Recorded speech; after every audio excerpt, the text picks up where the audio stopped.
तो तर्कों में कुछ नहीं रखा है, तर्कों में उलझे रहोगे तो जीवन ऐसे ही व्यर्थ निकल जाएगा। तो फिर करें क्या? तो सबसे अपना चित्त हटा करके भगवान की कथाओं में लगा दीजिए। जैसा रुक्मणी देवी ने कहा, श्रुत्वा गुणान भुवन सुंदर शरणवताम ते निर्विश्य कर्ण विवरई हरतोंग तापम रूपम दृशाम दृशिमताम खिल अर्थ लाभम त्वय्यच्युता विसति सत वित्तम पत्रपम में। प्रभु आपके गुणानुवादों को सुन सुन करके आपका चित्र अंकित हो जाता है हृदय में, और हृदय में चित्त अंकित हुआ तो जीवन में जितने भी त्रिताप हैं वो सारे ही हरतोंग तापम, सारे ही ताप अपहृत हो जाते हैं, चले जाते हैं। इसलिए प्रभु आप बिल्कुल सही कहते हैं कि आपकी और मेरी कोई भी बराबरी नहीं है। और तब भगवान ने कहा कि देवी आज हमें पता चला है कि you are so well educated, आप कितनी शिक्षित हैं, आप कितनी बुद्धिमान हैं, आप कितनी बुद्धि संपन्ना हैं, यह आज हमें पता चला है देवी। अगर हम तुमसे हास्य परिहास न करते तब तो हमें आपकी बुद्धिमत्ता का परिचय ही न होता। और इस प्रकार से भगवान हास्य परिहास करते हुए अपने घर में सानंद रह रहे हैं। भगवान कभी तो अपनी देवियों से मजाक करते हैं और कभी अपने पुत्र पौत्रादिकों को ले जाकर के उन्हें ज्ञान देते हैं, शिक्षाप्रद बातें बतलाते हैं। भगवान ने विचार किया कि कहीं मेरे पुत्र किन्हीं ब्राह्मण का अपमान न करें, तो एक नृग नाम के गिरगिट के उद्धार की लीला से भगवान ने अपने पुत्रों को ब्राह्मणों का सम्मान करने की सलाह दी। कैसे? एक दिन अपने बालकों को लेकर के भगवान एक जंगल में गए। उस जंगल में भगवान एक वृक्ष के नीचे आराम करने लगे और भगवान के सभी पुत्र पौत्र इत्यादि सब खेलने लगे। और जब खेलते हुए बालकों की गेंद एक कुएं में जाकर के गिर गई, उस कुएं में बालकों ने झांक करके देखा तो उसमें एक महान विशालकाय गिरगिट पड़ा हुआ था। भगवान ने अपनी तीर के माध्यम से उस गिरगिट को बाहर निकाला, और जैसे ही भगवान ने तीर चलाया तो उस गिरगिट का शरीर छूट गया और उसमें से एक दिव्य महापुरुष प्रकट हो गया। भगवान ने कहा, को भगवान, कौन है आप? तब उस गिरगिट ने कहा, नृगो नाम नरेंद्रोहम इक्ष्वाकु तनयः प्रभो दानि स्वाख्यायमानेषु यदि ते कर्णम स्पृशम। नृगो नाम नरेंद्रो हम नृगो नाम नरेंद्रम, मैं नृग नाम का राजा हूं, पूर्व जन्म का। तो भैया ये गिरगिट योनि तुमको कैसे मिल गई, गिरदान कैसे बन गए? तब उस गिरगिट ने अपने पूर्व जन्म की कथा सुनाई। उस दिव्य महापुरुष ने अपने पूर्व जन्म की कथा सुनाई कि प्रभु दानिक स्वाख्याय मानेसु, आपने जहां तक जितने भी दानियों का नाम श्रवण किया होगा तो मुझे प्रथम पंक्ति में ही, प्रथम नंबर में ही पाया होगा। अब इसके बोली से ही वह अभिमान झलक रहा है महाराज कि ये कितना बड़ा प्राउडी था, कितना बड़ा अभिमानी था। ये इसके बातों से ही स्पष्ट हो रहा है कि आपने जहां तक दानियों की चर्चा सुनी होगी उसमें प्रथम पंक्ति में आपने मेरा ही नाम श्रवण किया होगा। भगवान ने कहा, अच्छा इतने बड़े दानी थे तो तुम ये गिरगिट योनि में कैसे आ गए, क्या दान करते थे? तो हंसने लगा। महाराज ये बात तो आप ऐसे पूछ रहे हो कि जैसे कोई पूछे कि धरती में धूल के कण कितने हैं, आकाश से पानी बरसा तो कितने बूंद बरसा, वृक्षों में, सारे दुनिया के वृक्षों में कितने पत्ते हैं। ये बात तो आप ऐसे ही पूछ रहे हैं।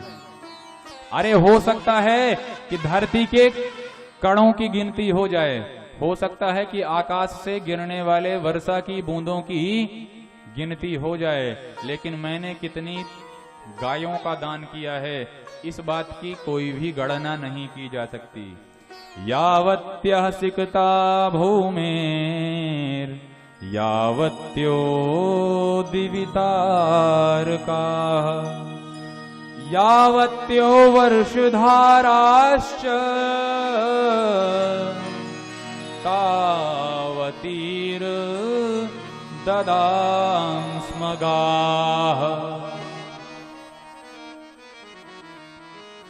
मैंने इतनी गायों का दान किया है कि जितनी वर्षा की बूंदें भी नहीं हो सकती, जितने आकाश के टिमटिमाते तारों की संख्या होगी उससे अधिक गायों का दान मैंने किया है अपने जीवन में।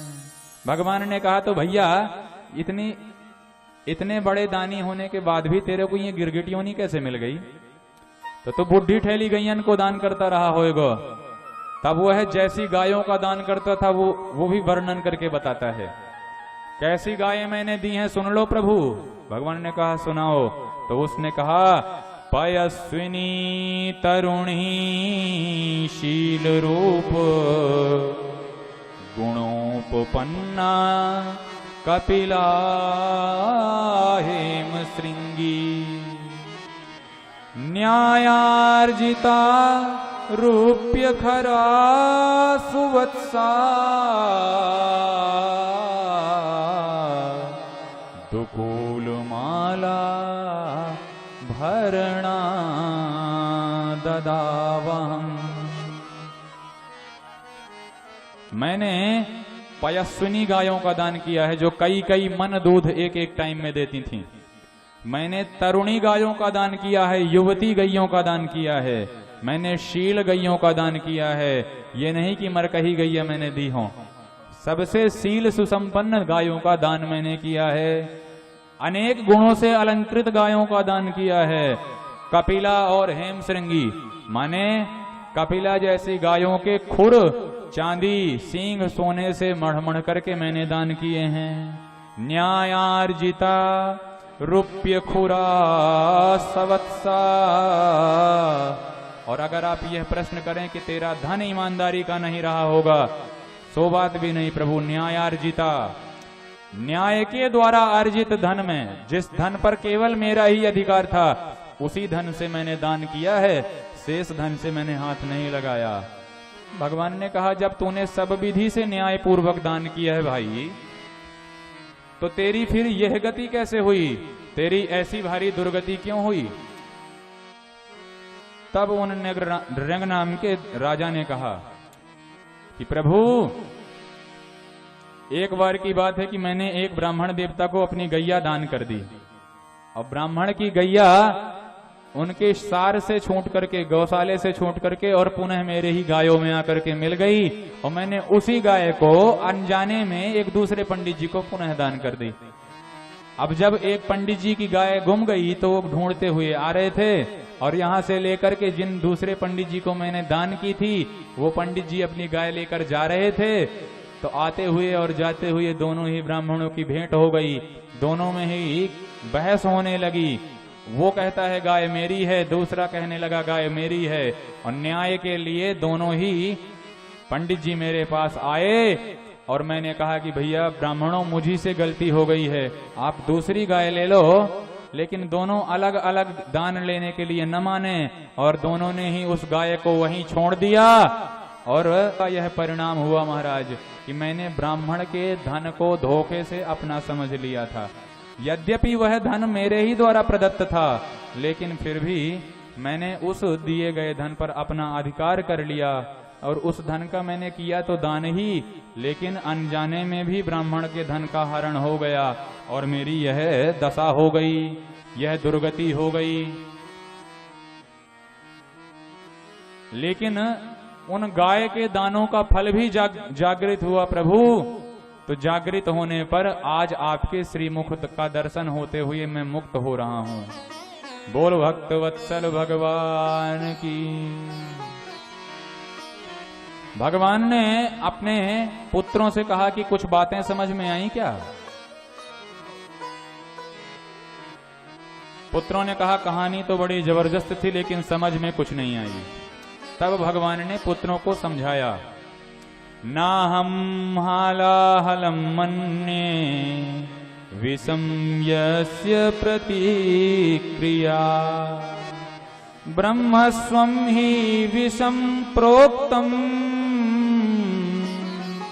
नास्य प्रतिविधिर्भुवि।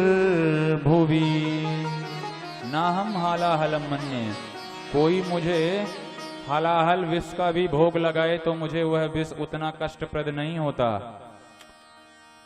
जिस विष में मारने की शक्ति होती है वह विष भी मुझे कष्ट नहीं पहुंचा सकता। कष्ट मुझे कब होता है? जब कोई किसी ब्राह्मण का अनादर करे, जब कोई किसी ब्राह्मण से द्रोह करे, तो ऐसा विप्रद्रोही मुझे सबसे ज्यादा कष्ट पहुंचाता है। जो ब्राह्मणों से द्रोह करने लगे, जो ब्राह्मणों का अपचार करने लगे, जो ब्राह्मणों का अनादर करने लगे, तो समझ लो कि उसका विनाश काल अत्यंत निकट आ गया है। विनाश काले विपरीत बुद्धि, और उसी विपरीत बुद्धि में पड़ करके वह ब्राह्मण से द्रोहिता करता है, विप्रद्रोहिता करता है। हिनस्ति विषमत्तारम वह्निरद्भि प्रशाम्यति कुलम समूलम दहति ब्रह्म स्वारणि पावकः। अरणि माने अग्नि, विप्रद्रोह की अग्नि में कुल समूल नष्ट हो जाता है ब्राह्मण के द्रोही का। इसलिए जो ब्राह्मणों से द्रोहिता करे उसका कभी भी भला नहीं हो सकता। ब्राह्मणों के धन पर जो अपना नजर गाड़ दे, ब्राह्मणों के धन को जो अपना समझने लगे, उस ब्रह्मद्रोही का कभी कल्याण नहीं हो सकता। स्वदत्ताम परदत्ताम वा ब्रह्मवृत्तिम हरेच्छया 60 वर्ष सहस्राणि विष्ठायाम जायते कृमि। ब्राह्मण को किसी ने दान दे दिया तो अपने द्वारा दिया गया धन अथवा ब्राह्मण के पास रखा हुआ शेष उसका संचित धन, स्वदत्ताम परदत्ताम वा, ब्राह्मणों को जो धन खुद दिया जाए अथवा जो धन ब्राह्मणों के पास पहले से ही सुरक्षित हो, उस धन पर जिसने भी अपनी नजर गाड़ दी उसका होता क्या है? तो ब्राह्मण की आजीविका का हरण करने वाले का 60 वर्ष सहस्त्राणि, उसकी दुर्गति का वर्णन करते हैं कि 60,000 वर्ष तक उसे विष्ठा का कीड़ा बनकर के रहना पड़ता है। इतनी भारी विडंबना होती है ब्राह्मण के धन पर दूषित दृष्टि रखने वाले की। बोलो जय श्री कृष्ण। ये बात हम आपको डराने के लिए नहीं कह रहे, क्योंकि एक ना एक दिन मरना सबको है, भगवान का सामना सभी को करना है। तो अपनी करनी अभी से सुधारनी प्रारंभ कर देनी चाहिए। दूसरों के धन पर कभी भी कुदृष्टि नहीं करनी चाहिए।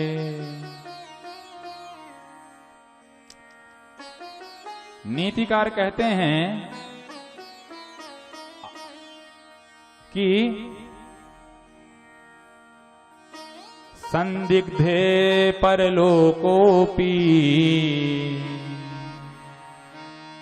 संदिग्धे परलोको वि पुण्यम अर्जय यत्नतः अस्ति चेन्नास्ति को हानि नास्ति चेन नास्ति को हतः नास्ति चेन आस्ति को हानि अस्ति चेन नास्ति को हतः। यद्यपि परलोक में संदेह है, किसी ने भी परलोक के दर्शन तो किए नहीं हैं, पर शास्त्रों में अगर वर्णन है परलोकों का तो हो सकता है कि जाना भी पड़े। तो जो आस्तिक होता है वह परलोक को मानता है और आस्तिक धर्म पूर्वक कर्म करता है, तब भी उसकी कोई हानि तो नहीं होती। अरे आस्तिक बनकर के ही रहोगे और धर्म को मानते हुए चलोगे तो कभी भी कोई अधर्म न करोगे। और जब कोई भी अधर्म न करोगे, अत्याचार नहीं करोगे, तो लोकांतर में आपकी प्रतिष्ठा तो होगी। भले परलोक ना हो, लेकिन इस लोक में तो आपको सुख मिलेगा।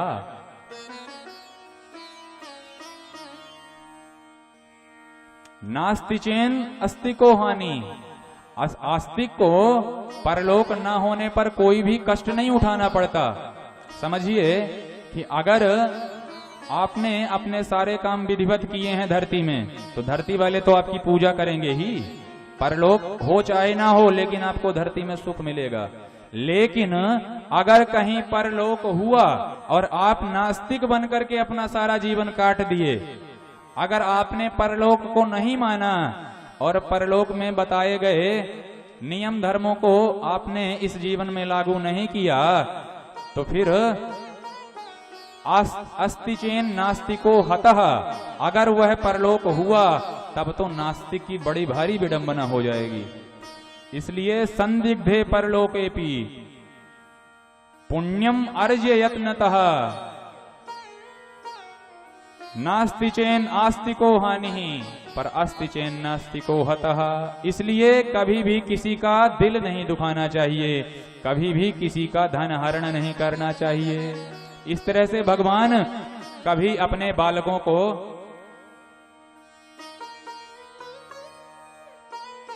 समझाते हैं और कभी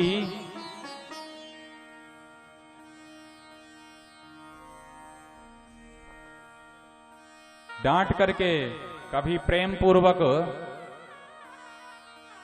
समझा करके बालकों को शिक्षा प्रदान करते हैं।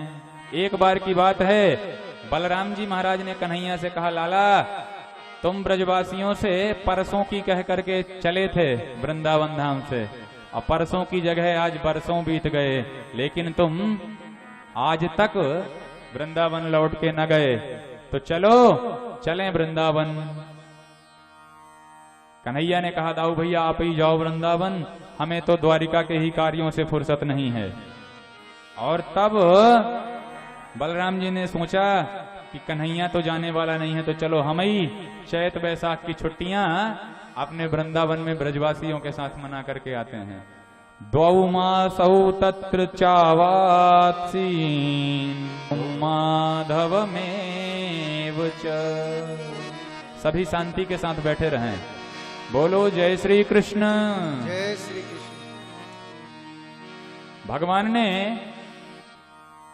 दाऊ जी से कह दिया कि जाओ दाऊ भैया आप ही घुमाओ, तो 2 महीने मधु और माधव माने चैत्र और वैशाख, मधु माधव कहते हैं चैत और वैशाख को, तो इन 2 महीनों की छुट्टी लेकर के दाऊ जी वृंदावन आए। वृंदावन आए तो राम जी को, बलराम जी को देख करके तनवह प्राण मिवागतम, ब्रजवासियों के शरीर में तो जैसे प्राण ही लौट आए हों, इतना आनंद प्राप्त हुआ। बोल बलराम जी महाराज की जय। एक दिन ब्रजवासियों ने कहा कि दाऊ जी चलो यमुना स्नान करने चलें। दाऊ जी ने कहा, पहले के दाऊ जी गए, पहले जाते थे दाऊ भैया यमुना स्नान करने के लिए, अब हम में वह पराक्रम है कि जमुना खुद आएंगी हमको स्नान कराने के लिए। बलराम जी ने यमुना जी को बुलाया, यमुने कम हियर, यमुना यहां आओ, हमें स्नान करना है। यमुना जी ने कहा, दाऊ भैया अगर ऐसे यमुना जी घर घर नहाने के लिए जाती रहीं तो हो गया यमुना का कल्याण। और जब यमुना जी बलराम जी की बात न मानी तो बलराम जी को क्रोध आ गया। पापे तुम माम अवज्ञाय यन्ना यासी मयाहुता, मेरे द्वारा आहूत होने पर भी तुम आई नहीं, पापे तुम्हारा वध कर दूंगा। और ऐसा कह करके अपना हल पटक दिया धरती में। सो यमुना खींची हुई, डरी हुई, भागी भागी चली आई। राम राम महाबाहो न जाने तव विक्रमम्,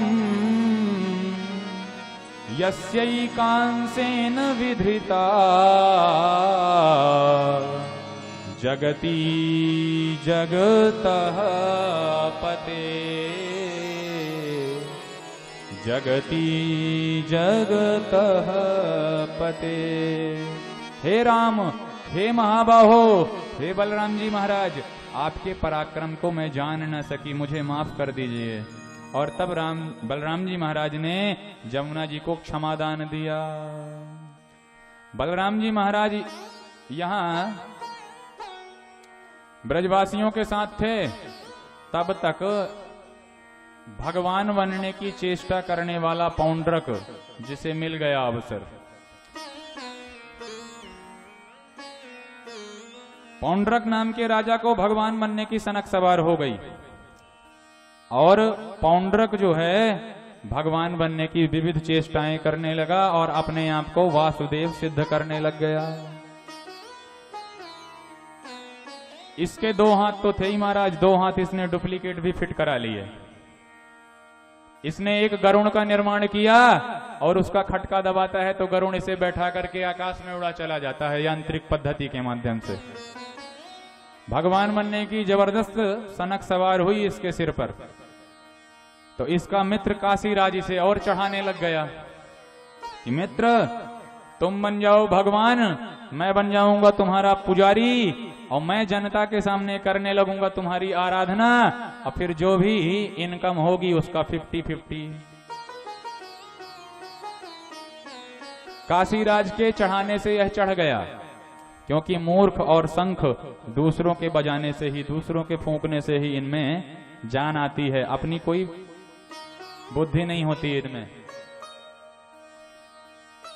काशीराज ने कहा दुनिया वाले तो तुम्हें भगवान मानने लग गए, लेकिन अगर कृष्ण ने तुमको भगवान मान लिया तो फिर दुनिया में तुम्हारी स्थापना हो जाएगी, क्योंकि दुनिया वाले भगवान वासुदेव कृष्ण को अभी तक समझते आए हैं। अगर इसने तुम्हें मान लिया भगवान तो फिर तुम्हारे भगवान बनने में कोई भी संदेह नहीं है। तब काशीराज के कहने पर पौंड्रक ने एक पत्र लिख दिया, धमकी भरा। पत्र को संदेश वाहक के माध्यम से द्वारिका भिजाया। दूत द्वारिका आया और तब उद्धव जी ने जैसे ही पत्र पाया तो पढ़ करके उद्धव जी का मुख मुस्काया। उद्धव जी मुस्कुराते हुए भगवान से कहते हैं, प्रभु पता है इस पत्र में क्या लिखा है? भगवान ने कहा बताइए तो क्या लिखा है? तब उद्धव जी कहते हैं, प्रभु आप डुप्लीकेट हो, ओरिजिनल वाले भगवान तो आज प्रकट हुए हैं। इस पत्र में पौंड्रक ने लिख करके भेजा है, वासुदेवोऽवतीर्णो हम त्वं तो मिथ्या विधाम त्यज। वासुदेव के रूप में मुझ पौंड्रक का अवतार धरती पर हो चुका है, इसलिए तुम अपने आप को झूठा वासुदेव कहलाना बंद करो। वासुदेवोऽवतीर्णो हम एक एव न चापरः। दूसरा भगवान कभी धरती पे नहीं हो सकता, एक ही भगवान होता है। तो मैं पौंड्रक वासुदेव के रूप में अवतार ले चुका हूं, इसलिए ग्वारिये तू अपनी भगवत्ता बंद कर, तू अपने आप को भगवान कहलाना बंद कर। और इस तरह का जब धमकी भरा पत्र भगवान ने पढ़ा, भगवान खूब ठहाका मार करके हंसे और दूत से कहते हैं कि जा करके कह देना भैया कि हम आपके भगवान के दर्शन करने कल ही आ रहे हैं। बोलो जय श्री कृष्ण। जय श्री कृष्ण। जनता महाराज इस पौंड्रक के पाखंड में इतना प्रभावित हो गई कि इसे भगवान बना करके ही पूजने लगी। जैसे ही भगवान आने की सूचना दिए तो पौंड्रक घबरा गया, क्यों रे काशीराज तूने अच्छी समस्या में उलझा दिया। अरे वो अपनी द्वारिका में पूज रहा था, हम अपने नगर में पूज रहे थे, क्या जरूरत थी उससे शत्रुता करने की। अब होना गया लफड़ा। तो काशीराज कहता है मित्र थोड़ी बहुत रिस्क भी इंपॉर्टेंट है, risk is compulsory for success. Risk तो लेना ही पड़ेगा अगर सफल होना है। तो पौंड्रक चढ़ा बैठा था उसकी बातों में। पौंड्रक ने कहा ठीक है जो होगा देखेंगे। और तब भगवान आए। पौंड्रक युद्ध करने के लिए भगवान के सामने आया। काशीराज ने कहा मित्र दिखा दे अपना जलवा, दबा दे खटका। और जैसे ही पौंड्रक ने खटका दबाया, सो पौंड्रक का गरुण आकाश में उड़ता चला गया। जितने भी सेनानी पौंड्रक के नगर के थे सब कहते हैं बोल पौंड्रक महाराज की जय हो। ये देखिए प्यार, पौंड्रक भगवान की इसी तरह जय जयकार होती थी। जब आज की भोली भाली जनता आज इतने उपदेशों के बाद भी पौंड्रक जैसे राजाओं की जय जयकार कर रही है, तो तब क्या हाल रहा होगा। आज 2-4 लोग भगवान बन करके अप्रतिष्ठित होने लगने की कोशिश करें तो इसमें कौन से आश्चर्य की बात है। भगवान ने पौंड्रक का स्वरूप देख करके विचार किया, हो ना हो इसने अगर मेरा स्वरूप बनाया है तो इसने ध्यान भी मेरा बहुत ज्यादा मात्रा में किया होगा, तो इसका तो मैं उद्धार करके ही रहूंगा। और तब भगवान ने अपना चक्र चला दिया और पौंड्रक का देखते ही देखते काम तमाम कर दिया। बोल भक्त वत्सल भगवान की, कृष्ण कन्हैया लाल की, द्वारिकाधीश की। इस तरह से भगवान समय समय पर आताताई अनेक राक्षसों का वध करते हैं और अपनी प्रजा को आनंद प्रदान करते हैं।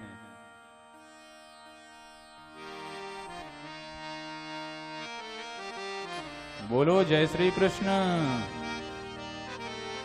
भगवान की दिनचर्या का सुखदेव महामुनि वर्णन करते हैं। कैसी है भगवान की सुंदर दिनचर्या। ब्राह्मे मुहूर्ते उत्थाय वार्युपस्पृश्य माधवः दध्यौ प्रसन्न करण आत्मानं तमसः परम्। दध्यौ प्रसन्न करण आत्मानं तमसः परम्। प्रभु की एक दिव्य सुधर्मा सभा है। सबसे पहले प्रभु शयन कक्ष से ब्रह्म मुहूर्त में उठ करके बाहर आ जाते हैं। टहलने के लिए ब्रह्म मुहूर्त में बाहर जाते हैं और सुबह की हवा खा करके और पुनः लौट करके आते हैं, तो नित्य क्रिया से निवृत्त होते हैं और फिर भगवान के ध्यान में प्रवृत्त होते हैं। गायत्री की उपासना करते हैं प्रभु, क्योंकि द्विजातियों का अधिकार है, द्विजातियों का सर्वश्रेष्ठ धर्म है, सर्वश्रेष्ठ कर्म है कि जिसका यज्ञोपवीत संस्कार हुआ है उसे भगवान का ध्यान करते हुए गायत्री की उपासना करनी ही चाहिए। और जो ऐसा नहीं करता है उसका कल्याण सुनिश्चित नहीं है। इसलिए भगवान अपने लीलाओं से भगवत तत्व की उपासना का ही ज्ञान प्रदान करते हैं अपनी प्रजा में। और भगवान ध्यान करने के बाद जब फुर्सत होते हैं तो रुक्मणी देवी इत्यादियों के माध्यम से भगवान का बाल भोग होता है। भगवान कुछ नाश्ता करते हैं और उसके बाद अपना क्रीट मुकुट पहन करके सुधर्मा सभा के दिव्य स्वर्ण सिंहासन पर विराजित हो जाते हैं। उस सुधर्मा सभा की ऐसी विशेषता है, उस सुधर्मा सभा का ऐसा वैशिष्ट्य है कि उस सुधर्मा सभा में चाहे जितने प्राणी पहुंच जाएं, लेकिन हमेशा एक सीट खाली रहती है, एक कुर्सी हमेशा खाली रहती है, एक जन के बैठने की जगह हमेशा खाली रहती है। और ऐसी उस सुधर्मा सभा में बैठ करके भगवान राज्य का कुशल नेतृत्व करते हैं। बोल द्वारिकाधीश की। एक दिन भगवान की सुधर्मा सभा में जरासंध के कारागृह में बंधे बंदी राजाओं का 20,000 राजाओं का जो बंधन था, उन बंदी राजाओं ने भगवान के लिए एक पत्र लिख दिया कि प्रभु आकर के इस राक्षस से हमारा छुटकारा करो। तब प्रभु इंद्रप्रस्थ पधारते हैं और इंद्रप्रस्थ जाकर के राजसूय यज्ञ की तैयारियां होती हैं और सभी राजाओं को जीतने के लिए भगवान भीमसेन और अर्जुन को साथ में लिए और निकल पड़े जरासंध का अंत करने के लिए। भगवान की ये सारी ही लीलाएं किसी न किसी तंतु से जुड़ी होती हैं, क्योंकि भगवान कुशल राजनीतिज्ञ हैं। भगवान एक कार्य करते हैं तो 100 कार्य सिद्ध होते हैं। इसलिए भगवान का ध्यान करके हर कार्य करना चाहिए। हमारे पूज्य दादाजी श्री गणेश प्रसाद गौतम जी, डॉक्टर गणेश प्रसाद गौतम जी, जो आजीवन तो चिकित्सक बन करके रोगियों का इलाज किए और अभी घर में गृहस्थाश्रम में वो भगवताराधन करते हुए नियमित 24,000 गुरुदेव के दिए हुए मंत्रों का अनुष्ठान करते हैं। हमारे पूज्य दादाजी